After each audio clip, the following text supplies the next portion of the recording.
আসসালামু আলাইকুম সবাইকে। শ্রাবণীজ ভিলেজ ফুড থেকে আপনাদের সবাইকে স্বাগতম।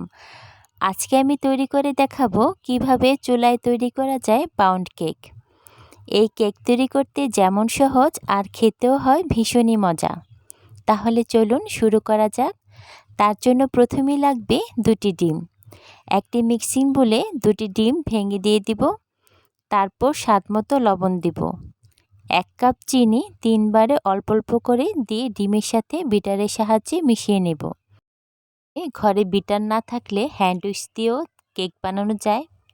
আর বিটার দিয়ে কেকের মিশ্রণটা তৈরি করলে কেকটা ভীষণই সফট হয় আর খেতেও অনেক ভালো লাগে। তারপর হাফ কাপ সয়াবিন তেল দিয়ে দিব। মিডিয়াম স্পিডে সবগুলো উপকরণ বিট করে নিব।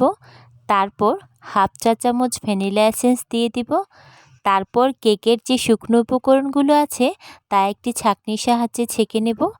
এই ছেঁকে নেওয়ার ফলে কেকটা ভীষণই ভালো হয়। এজন্য এখানে 1 কাপ ময়দা নিয়ে নেব। এরপর 1 চা চামচ করে বেকিং পাউডার ও হাফ চা চামচ বেকিং সোডা দিয়ে দেব। স্বাদটা আরেকটু ভালো আসার জন্য এখানে 2 টেবিল চামচ গুঁড়া দুধ দিয়ে দিব। তারপর ভালোভাবে ছেঁকে নেব।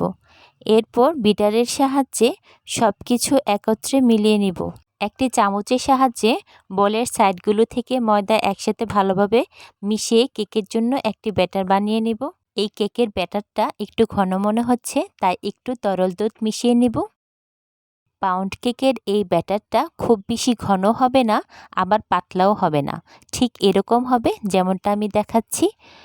পাউন্ড কেকের মোল্ডে তেল ব্রাশ করে একটি পেপার বিছিয়ে কেকের ব্যাটারটা ঢেলে দিব। তারপর চুলার মধ্যে একটি কড়াইতে একটি স্ট্যান্ড বসিয়ে তাতে কেকটা বসিয়ে দিব। কড়াইটা আগে থেকে একটু 5 মিনিট প্রিহিট করে নেব। তারপর বাতাস যাতে না ঢোকে এমন একটি ঢাকনা দিয়ে 20 থেকে 25 মিনিটের জন্য ঢেকে দেব। 25 মিনিট পর ঢাকনা খুলে একটি কাঠের সাহায্যে একটু চেক করে নেব। কাঠিটা যেহেতু ক্লিন আসেনি, তার মানে ভিতরটা একটু কাঁচা ভাব থাকাতে আরও 10 মিনিট বেক করে নেব। 10 মিনিট পর চেক করে দেখলাম একদম পারফেক্টভাবে ক্লিন এসেছে।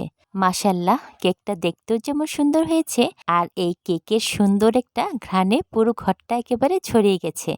কেকটা মোল্ড আউট করার পর দেখুন কেকটা কতটা সুন্দর সফট হয়েছে।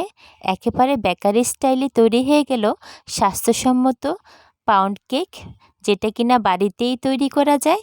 ছোট থেকে বড় সবারই খুবই পছন্দের একটা কেক। আর এভাবে বাচ্চাদের টিফিনেও বানিয়ে দিতে পারেন, বাচ্চারা অনেক খুশি হয়ে যাবে। আসসালামু আলাইকুম, আল্লাহ হাফেজ।